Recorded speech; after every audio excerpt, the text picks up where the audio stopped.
Mañanas en Libertad, con Luis del Pino.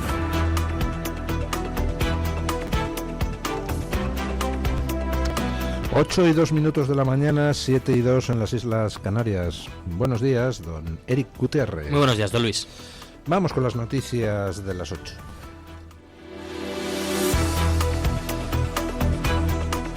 Los recientes anuncios del régimen cubano que contemplan permitir la inversión de la diáspora en la isla no son lo suficientemente drásticos, ha confirmado el secretario de Estado de Estados Unidos, Marco Rubio. El gobierno de La Habana comunicó el lunes que los cubanos residentes en el exterior podrán invertir y crear sus propias empresas en diversos sectores, incluido el bancario. Sin embargo, Rubio restó alcance a la medida. Eso no va a arreglar las cosas, señaló ante periodistas en el despacho Oval, donde acompañaba a Donald Trump durante la recepción del primer ministro irlandés Michael Martin.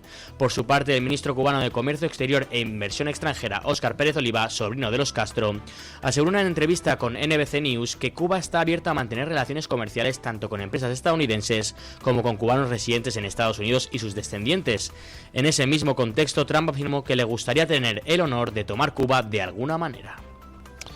Bueno, ya lo comentamos ayer, la noticia de cómo un alto cargo del régimen cubano, que es sobrino de Fidel Castro, o sobrino nieto, ya no me aclaro, pues había dicho que Cuba está dispuesta a que empresas americanas inviertan allí, e incluso a que el exilio cubano invierta allí, lo cual pues sería una decisión histórica. Pero dice Rubio que no es suficiente. Y se están filtrando algunas de las condiciones que está poniendo Estados Unidos. Estados Unidos, que mantiene un bloqueo estricto sobre la isla y solo deja pasar la cantidad precisa de petróleo para, a través de organizaciones humanitarias seleccionadas por Estados Unidos, hacer llegar ese petróleo a los hospitales, básicamente. Estados Unidos está manteniendo ese bloqueo estricto. El gobierno cubano está enfrentándose ya a algunos conatos de rebelión de la gente en la isla. Hace unos días quemaron la sede del Partido Comunista en la ciudad de Morón. Y bueno, pues el régimen cubano trata de decir, bueno, venga, vale, pero dice Rubio que no es suficiente, que muy bien lo de permitir que el exilio cubano y las empresas estadounidenses inviertan en la isla, que eso, por supuesto, es que eso se da por descontado, porque hay que volver a generar una estructura productiva en Cuba, la estructura productiva que el socialismo ha arrasado, pero no basta. Y están circulando toda una serie de rumores, filtraciones. Personalmente no sé cuáles de esos rumores y filtraciones son ciertos, pero entre las condiciones que parece que se les han puesto al régimen cubano por parte de Estados Unidos, estaría primero cambio de caras, es decir, fuera Díaz-Canel y los actuales máximos mandatarios del régimen, y que entre gente distinta. Y segundo, pues apertura. Empezando por apertura en las comunicaciones, es decir, con acceso libre a Internet por parte de todos los ciudadanos de la isla. Eso, entre otras condiciones que figuran en esas listas de condiciones, cuya veracidad pues tampoco me jugaría yo mi fortuna a que es completa. Pero lo que sí es verdad es que ha dicho Rubio que no, que muy bonito lo del anuncio ese, pero que no es bastante, que hay que ir mucho más allá. Bueno, pronóstico, se va a ir mucho más allá. Y las cosas posiblemente en Cuba empiezan a cambiar, y a cambiar de manera radical. ¿Cómo están cambiando en Venezuela? Al ritmo que los acontecimientos permiten, pero está cambiando. Bueno, ¿será capaz Trump de derrocar al régimen iraní, al régimen venezolano, al régimen cubano y todo en menos de 6 meses? Pues caramba, qué maravilla, ¿no? Bueno, hoy tenemos más noticias de corrupción. esta vez no relacionada con las vías férreas, aunque sí con transporte. ¿Alguna vez les ha pasado a ustedes de encontrarse últimamente en las carreteras españolas algún bache gordo? Sí, pues la próxima vez que se encuentren con un bache gordo, piensen que ese bache se podría haber tapado con una parte de lo que se llevó el ex jefe de carreteras como regalo de una constructora a la que se le concedió un contrato de 92 millones. Escuchen. Javier Herrero, exdirector general de Carreteras e investigado en el caso Koldo, percibió un pago de 25.440 euros procedente de una constructora que había sido adjudicataria de un contrato de obra pública licitado por el propio departamento que él dirigía por un importe superior a 92 millones de euros. Así lo recoge el juez instructor de la causa en una reciente resolución a la que ha tenido acceso el Español.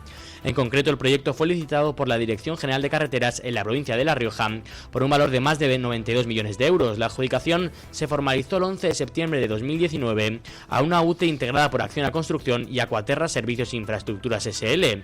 Según la resolución judicial, fue esta última empresa la que efectuó el pago de más de 25.000 euros a Herrero. En el mismo auto, Ismael Moreno, magistrado de la Audiencia Nacional encargado de la instrucción del caso Koldo, ordena investigar decenas de cuentas bancarias, entre ellas aquella en la que el exdirector general recibió la citada cantidad. Perdone, don Eric. Ha dicho usted que era una UTE donde estaba Acciona también. Efectivamente, don Luis. Caramba. No sé. ¿Estaba Acciona, la constructora Acciona, en toda la corrupción del Ministerio de Transportes? ¿Hay alguna subtrama corrupta donde no estuviera también Acciona? Qué peculiar. O sea, no era solo tema de trenes lo que tenía corrupción, sino que tenía corrupción también carreteras. Es una exageración. Hay algunas de las licitaciones bajo sospecha de la UCO donde no estaba Acciona, pero caramba, ¿en cuántas aparece? ¿Y el Ministerio de Transportes tenía algo que no fuera corrupto? Corrupción en los ferrocarriles, corrupción también en las carreteras, corrupción en los contratos de compra de material sanitario por parte del Ministerio de Transportes y o organismos dependientes de él, colocación de prostitutas, colocación de enchufados.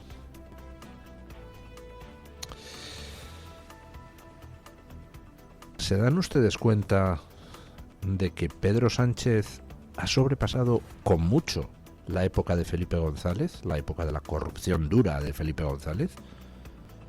¿Se dan ustedes cuenta de que sumando la corrupción de las distintas subtramas de esta macrotrama Sánchez, PSOE, Koldo, Cerdán, Ábalos, Aldama, Pardo de Vera, etcétera, se dan ustedes cuenta de que suma muchísimo más que todo el caso de los ERES y casos derivados en Andalucía? ¿Se dan ustedes cuenta de que Pedro Sánchez es ya el gobierno más corrupto de nuestra historia democrática? Al menos en cantidad y a lo que se ve en extensión de la red corrupta. La verdad es que sumamos todas las tramas de corrupción, todas las obras públicas bajo sospecha, y uno lee este titular y dice, joder, pues vaya pringadillo el ex jefe de carreteras, ¿no? Una constructora se lleva un contrato de 92 millones y le da 25.000 eurillos al pringadillo este. Tío, joder, supongo yo que su mujer le habrá dicho al ver el titular, pero joder, en fin, no te haces valer, tío. ¿No te da vergüenza? Solo 25.000 euros en un contrato de 92 millones. Pero bueno, a lo mejor es que este hombre era el Mindundi del grupo. A lo mejor resulta que 92 millones, vamos a calcular un 3%, esos son pues 920.000, 2.700.000 euros. ¿Será que es que hay otros que se llevaron 2.700.000 euros y a este tonto dale 25.000 euros y que se calle? Será a lo mejor eso, porque me parece poca mordida para semejante contrato. Oiga, 25.000 euros pues no son moco de pavo, hay gente que no lo gana en un año, pero hablamos de una concesión de obra pública de 92 millones. Bueno, ¡ay! La corrupción. Lo malo no es... Bueno, lo peor no es la corrupción. La corrupción es tremendamente mala. Hay cosas peores, por ejemplo, los españoles que mueren por culpa de la corrupción. Pero ¿hay alguna otra cosa que, sin ser tan grave como las muertes de españoles gracias a estos corruptos puteros, pues hombre, es más grave en sí que la corrupción? Y es el hecho de que se ríen de nosotros.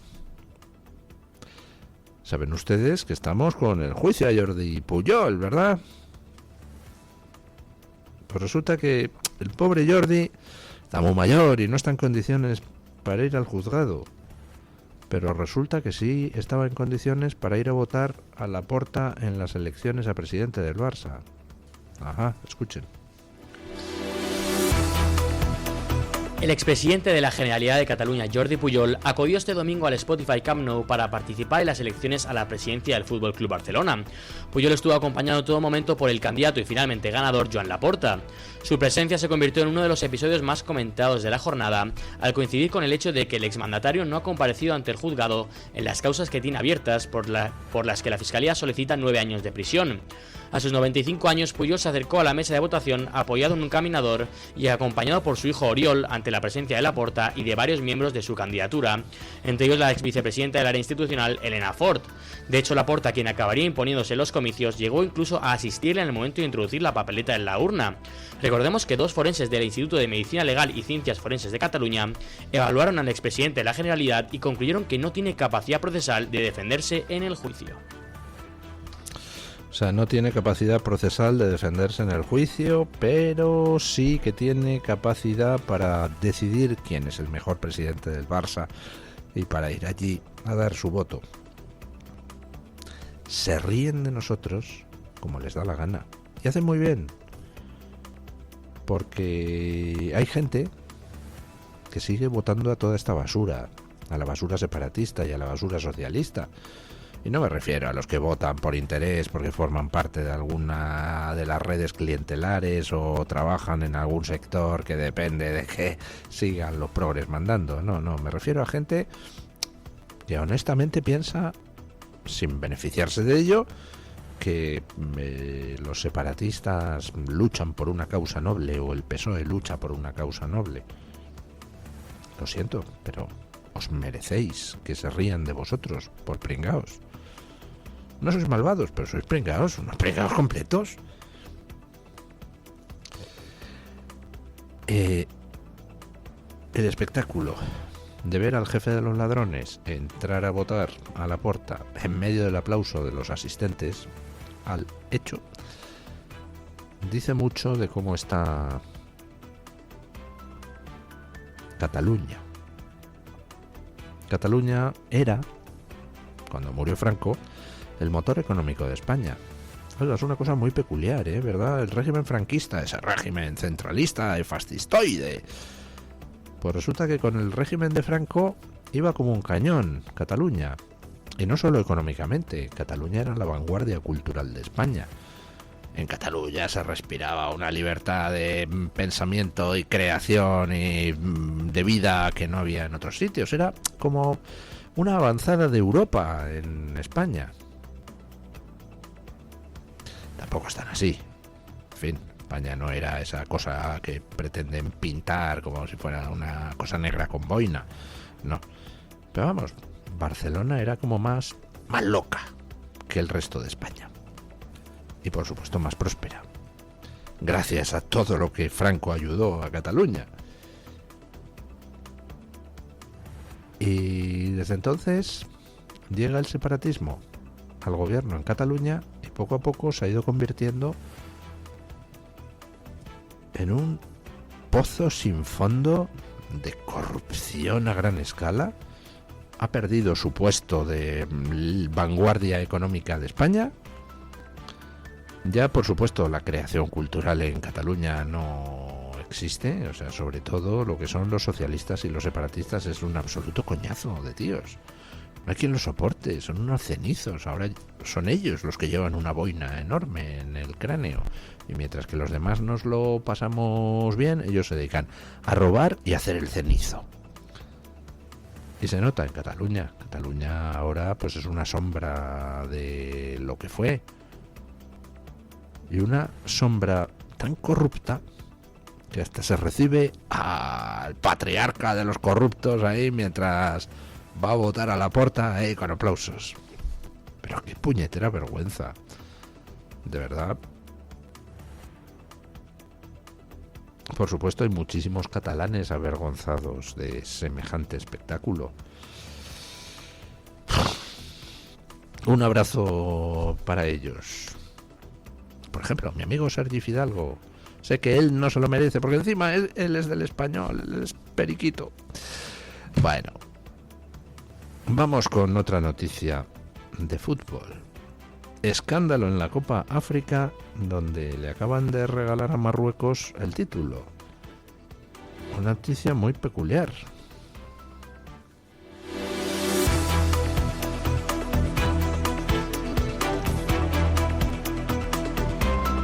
Escándalo de alcance mundial en el fútbol africano. Marruecos ha sido proclamado campeón de la Copa África después de que la Federación Africana de Fútbol invalidara el resultado de la final. Según el organismo y en aplicación del artículo 84 del reglamento de la Copa Africana de Naciones, Senegal ha sido sancionada por incomparecencia, lo que implica una derrota administrativa por 3-0. El origen de la polémica se sitúa en la final del 18 de enero, cuando el combinado senegalés abandonó momentáneamente el campo tras la señalización de un penalti, en un partido marcado por la tensión y las protestas por un arbitraje que se consideraba favorable a Marruecos. Hasta entonces el equipo dirigido por Walid Regragui había perdido la prórroga ante Senegal con 1-0 con gol de Gueye. Sin embargo, la decisión de la CAF ha cambiado el desenlace y sitúa al país anfitrión en el centro de una de las mayores controversias recientes del fútbol internacional. Bueno, yo me siento incapaz de comentar esto, pero ¿qué demonios pasa con Marruecos? Luis, ¿le sorprende? Jolín, después de ver lo del tenis aquello donde pues casi linchan a los de no sé qué equipo que se enfrentaba contra Marruecos. Sí, fue hace unos meses la Copa Davis contra Colombia, que lo comentamos aquí, que después de perder en la Copa Davis les enviaron botellazos y bueno, gritos durante todo el partido, y al final del partido, al perder, hubo botellazos a los jugadores colombianos. Y bueno, esta de Marruecos es una más, don Luis. Pero aquí en lo del fútbol, ¿qué pasó? Da la sensación de que Marruecos compró al árbitro del partido con Senegal, que no sé, le pondrían una jaima en el desierto, yo qué sé. A ver, para dar contexto, la Copa Africana se jugó en Marruecos. Durante todo el torneo hubo rumores y quejas del arbitraje favorable a Marruecos, especialmente en los partidos complicados, teniendo en cuenta que Marruecos es bastante superior a muchas selecciones africanas, pero no a todas. En este caso a Senegal, pues no, es superior, pero era un partido igualado. El tema es que el culmen de las quejas llega al final del partido, en el minuto 92, cuando mete gol Senegal y se lo anulan a Sek por un empujón muy leve sobre el jugador africano Ashraf Hakimi, el marroquí, el exjugador del Real Madrid. Entonces le anulan el gol a Senegal y el partido sigue. La verdad es que es sorprendente, pero es que prácticamente la siguiente jugada, 3 minutos después, en el minuto 95, un muy pequeño agarrón a Brahim Díaz, el jugador de Marruecos, por parte del senegalés Diouf, se pita penalti. Pero de verdad que son jugadas clarísimas que no tienen ningún sentido. En ese momento los senegaleses dicen, oye, ya está bien, y se van del campo. Antes de que se chute el penalti, se van del campo. Pasan 15 minutos y el capitán Sadio Mané consigue que vuelvan, porque les van a dar como perdido el partido, evidentemente. Consigue que vuelvan y el partido se sigue jugando. Se tira el penalti, lo tira el madridista Brahim Díaz, que se lo hacen, falla el penalti y van a la prórroga. Y en la prórroga consigue... Bueno, recordemos también que antes del penalti hay otra polémica, porque los recogepelotas, en principio, que deberían de ser imparciales, porque es una copa que se está jugando en Marruecos, pero no tienen por qué ir con Marruecos, estaban intentando quitarle la toalla al portero de Senegal para que no pudiese secarse las manos de cara al penalti. El segundo portero es el que tiene que ir a custodiar la toalla. Esto es impresentable. Eso es impresentable. Pues, ¿Cómo se puede organizar nada en Marruecos? Pues efectivamente, entonces el partido sigue, para el penalti el portero consigue mantener la toalla, como digo, gana Senegal, no hay quejas, pero Marruecos dice que va a pedir, que van a pedir que revisen el partido. Nadie tenía esto en mente y ayer por la noche, mientras estaba jugando la Champions, sale la noticia de que le dan el partido, la Copa, a Marruecos, que no la ganaron en el campo, la ganan en los despachos. Hay que recordar que todo esto es en contexto de que Marruecos es una de las organizadoras del Mundial 2030 junto a Portugal y España. Y no solo eso, sino que todavía estamos a la espera de saber dónde se juega el Mundial. Parece que hay 3 opciones: Santiago Bernabéu en Madrid, el Camp Nou, el nuevo Camp Nou en Barcelona, y el Hassan II en Casablanca, que es una de las opciones. Después de todas estas polémicas, ya hemos hablado de la Davis, hemos hablado de lo que pasó en la Copa África, y ahora les dan, en contra de todo, yo creo, del mundo del fútbol, les dan esa Copa. Don Luis, pues esta es una más, y después, además, del bochorno que fue ese partido, porque sí, ha habido otro tipo de polémicas, pero fue bochornoso. Consigue Senegal, a pesar del bochorno, ganar el partido. Y ahora van y se lo anulan. Y ahora van y se lo anulan y se lo dan a te fuiste 15 minutos del campo, por tanto 3-0 por incomparecencia. Efectivamente. No, don Luis, es que es difícil de explicar. Morocco-Gate, Copa África. Esto solo puede pasar en la Copa África, lo digo así, o sea, eso son cosas que solo pasan allí.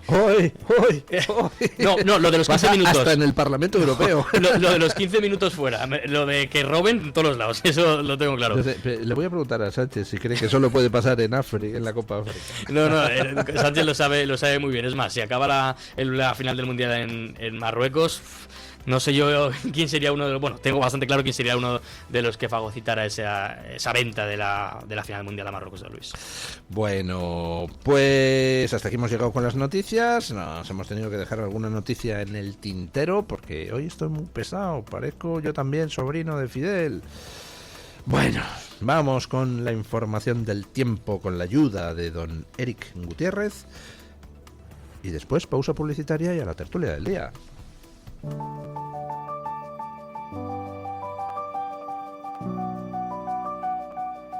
Mañanas en Libertad. Antes de hablar del tiempo, tenemos una información que contarles. La Fundación Ramón Areces acogió ayer en Madrid la presentación del informe El valor e impacto económico del deporte en España, elaborado junto al Instituto Valenciano de Investigaciones Económicas. El estudio presentado por Joaquín Maudos Villarroya, director adjunto de investigación del IBIE, analiza el peso real del deporte en la economía española. El presidente del Consejo Superior de Deportes, José Manuel Rodríguez Uribes, y el presidente de la Liga, Javier Tebas, pusieron de relieve no solo la importancia económica del deporte, sino también la labor de la Fundación Ramón Areces en la generación de conocimiento riguroso. Y es que según el estudio, el sector deportivo aporta el 3,28% del valor añadido de la economía española y genera más de 630.000 empleos, lo que equivale al 3,22% del empleo total del país. A través de iniciativas como esta, la Fundación reafirma su vocación de contribuir al desarrollo económico y social del país, ofreciendo datos que permiten un análisis detallado y útil del impacto del deporte en España.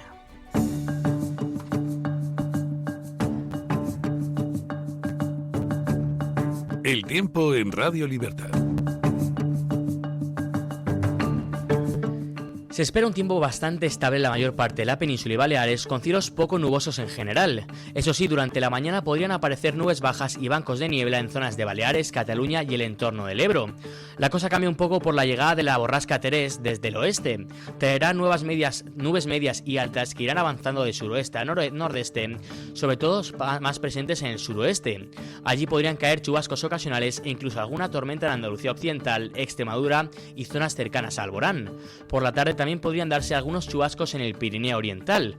En Canarias la borrasca dejará cielos más cubiertos y lluvias bastante generalizadas que podrían ser intensas en el norte de las islas más montañosas. Además habrá algo de calima en el sur de la península. En cuanto a las temperaturas, bajarán en buena parte del país y en Canarias Occidental, mientras que en el nordeste apenas cambiarán. Por último, en el área del Estrecho y Alborán incluso podrían subir ligeramente. Tu voz, tu libertad, tu radio. Radio Libertad.